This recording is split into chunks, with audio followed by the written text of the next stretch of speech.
Hey, what is up, mortals? It is Esberg VA here with a new video for you. Welcome to part 19 of What If Deku Had a Regen Quirk. I just want to greet you guys by saying sit back and relax, you're in for a treat.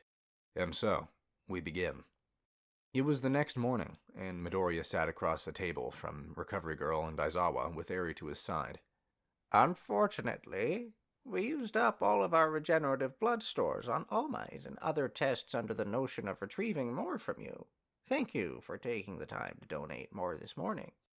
Midoriya looked down at the siphoning needle in his forearm and nodded. Of course. Just happy to be of help. Recovery Girl continued. That's not all that we need to discuss this morning.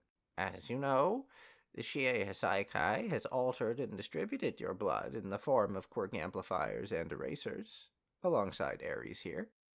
Eri gave a small wave at Midoriya at the mention of her name, and Midoriya gave her a wave back. What we've been researching is a sort of nullification antidote for both the amplifiers and erasers, with the help of both your and Ares' quirks. Both of your quirks are a form of reversing something, but Ares is broader, being able to rewind anything in general, including someone's evolutionary state before they developed a quirk. With a combination of both your quirks, then we can nullify amplification effects and bring back someone's quirk factor. This is why we have Aizawa with us today. Wait, they were going to test something so finicky and dangerous on Aizawa? Midoriya had heard that Ares' quirk could reverse someone back to before they were born, and she was only 6 years old with no control of that power. And in terms of bringing back someone's quirk factor, could Midoriya even do something like that? Bring back someone's quirk? It wasn't like he was the Avatar who could use spirit bending to bring back someone's bending. He chuckled to himself. Those late nights binge-watching The Last Avatar really did come in handy. He could now make loosely connected analogies. Wow! Recovery Girl tried to convince the uncertain pair. We know how dangerous you might think this process might be, but we tried to have Monoma copy Ares' quirk. Unfortunately, it's some sort of accumulation ability, so this is our last option. All for One having Aizawa's erasure quirk is devastating, so we needed to do something to even the playing field. Aizawa added, If we don't bring my quirk back, there's no way we can win this war. I only have one eye left, so we at least need the quirk for Monoma to copy. I'm no use if I'm alive and quirkless, so it would make no difference if I were dead. We need to at least try, even if my life is lost in the process. Eri and Midoriya shared a determined look, and then nodded in unison. All for One and Shigaraki could attack at any moment, so they didn't exactly have time to wait and train.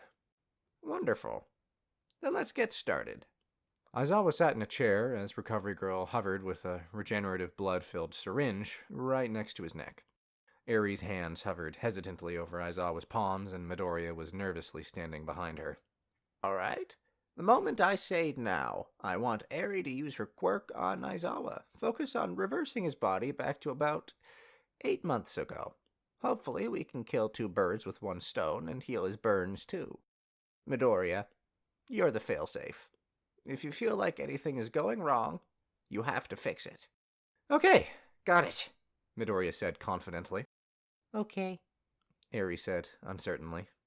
All right. 3, 2, 1, now. At the sound of now, Recovery Girl injected the syringe into Aizawa's neck, and Eri grabbed Aizawa's hands. Her horn glowed slightly, and her hands emitted a soft yellow light. Midoriya closed his eyes and sensed the slow rewinding of Aizawa's body.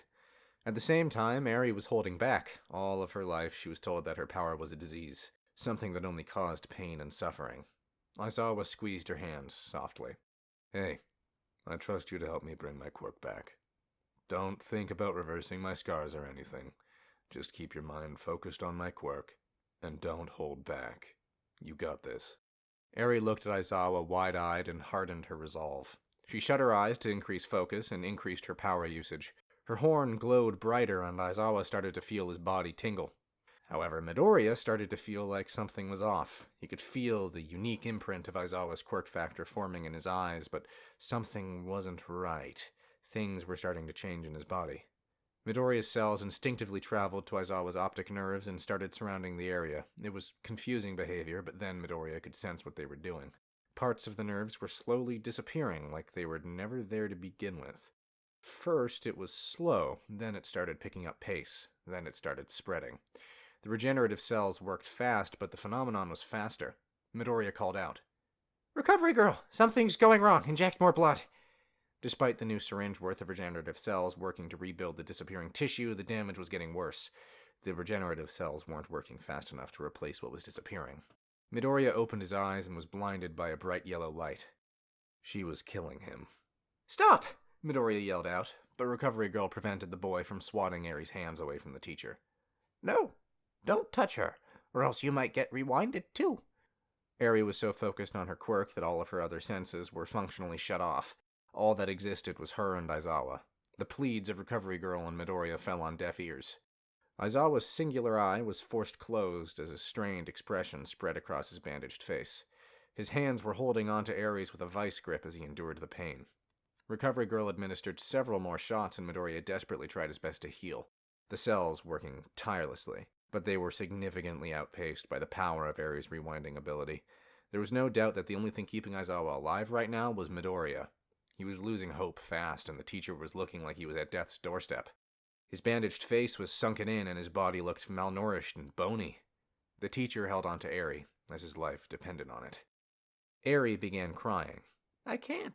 All I do is hurt people." Although Aerie might not be able to hear him, Midoriya yelled out, "Come on! You can do it, Aerie! Just focus on his quirk. I know you can feel it too. Keep bringing it back. You're so close to fully rewinding his quirk factor.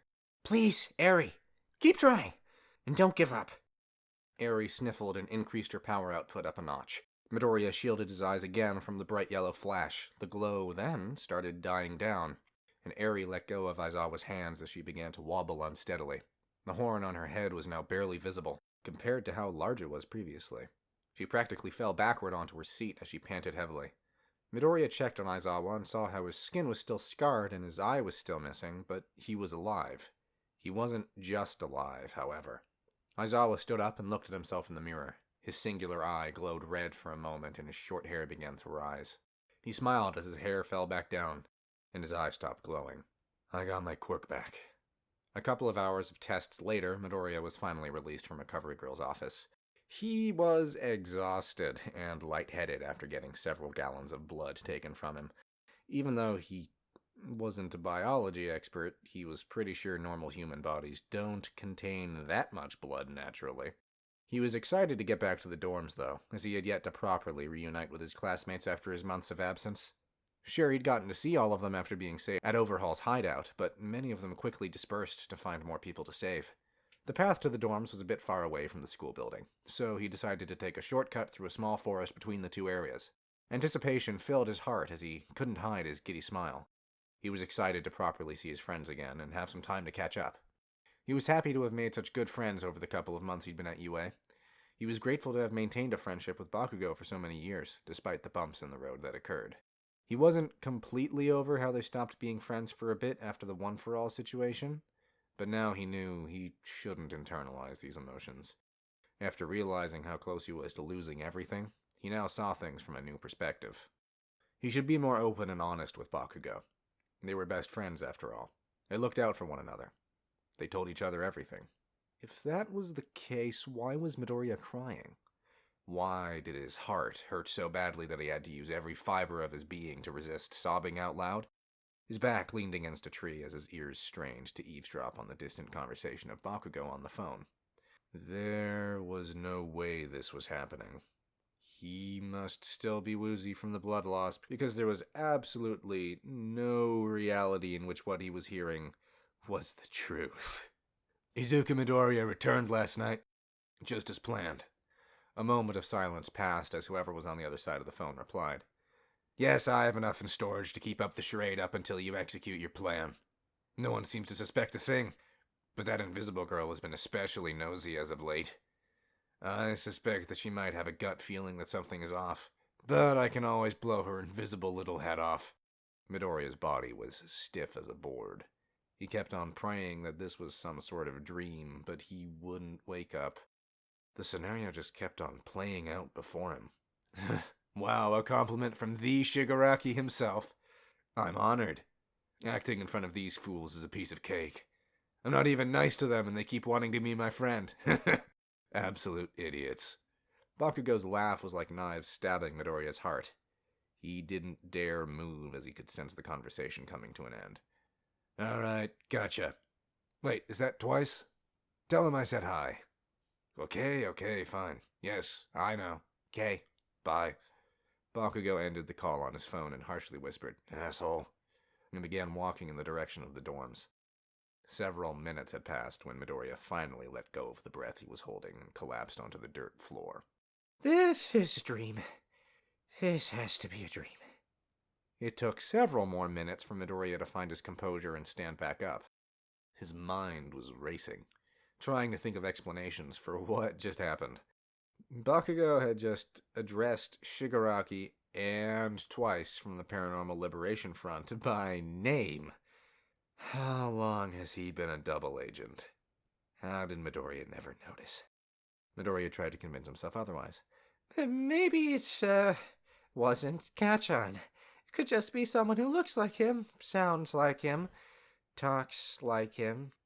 Midoriya punched a nearby tree in frustration. What the hell am I supposed to do? Despite battling an internal conflict between reporting Bakugo and confronting him, Midoriya decided that it wasn't the best idea to stay within the forest. When he stepped foot in the dorms, however, he was greeted with darkness. All the lights were turned off, and even the illumination of a nearby nightlight wasn't enough to make anything visible. Midoriya began to panic. Hey, guys? Midoriya felt along the walls for a light switch, and when he turned it on, surprise! Surprise advertisement, that is. This video is sponsored by Grubhub. With more than 3,000 store locations, Grubhub offers on-demand convenience delivery across the country. You can search for restaurants by cuisine or location, quickly order food from the menu, and track your order from the app, all hassle-free and without any extra charges. Grubhub charges less than any other food delivery service, allowing you to get best value for your money. With Grubhub Plus, you can get free delivery prices for 10 meals every month on orders of $12 or more, for only $9.99 a month. And that's not all. You can use the code AFF25 to save 25% off your first mobile order of $15 or more. This code is for a limited time. So again, get 25% off your first mobile order of $15 or more now if you use code AFF25. Check the link in the description. Thank you again to Grubhub for sponsoring this video. Surprise! Midoriya's heart had nearly jumped out of his chest from the jump scare. His classmates were all surrounding him with party hats on, and the dorm was highly decorated with balloons, streamers, and a large banner that read, "Welcome back." He looked at the smiling faces of his classmates and made eye contact with Bakugo. He nervously averted his gaze and instead focused on the various party decorations. What's all this for? Mina was nearly bursting with excitement as she exclaimed, "It's for you! A welcome back party!" Really? You guys didn't have to. Ida spoke up. Of course we have to. You're our classmate and dearest friend. We missed you every day you were gone, and we haven't had the opportunity to properly celebrate your return. Midoriya was having emotional whiplash. Aizawa had nearly died a couple of hours ago. He'd just made an earth-shattering discovery about Bakugo, and now he was in the middle of a surprise party. Eri shyly approached Midoriya as she handed him a party hat. Merry Christmas. The class laughed lightly, and Midoriya forced out a fake laugh. He put the hat on and put Eri up on his shoulders. Midoriya opted to go along with the party. Come on, Eri. This party is for you, too. Have you tried Katsudon before? Okay, the timing of everything was not ideal. Midoriya was too easily swayed by the invisible force of peer pressure to ruin the mood and say something about Bakugo. So, for the duration of the party, Midoriya tried his best to avoid the blonde. Midoriya was too hyper-focused on avoiding Bakugo and keeping the secret for now to have a proper good time. He did learn some information, however. He learned that his class all got their hero licenses, had a spirit festival, and they also went on 2 out-of-country trips where they dealt with S-tier villains. After All for One broke out of Tartarus, they'd been non-stop working to take down villains and bring displaced families into the UA walls.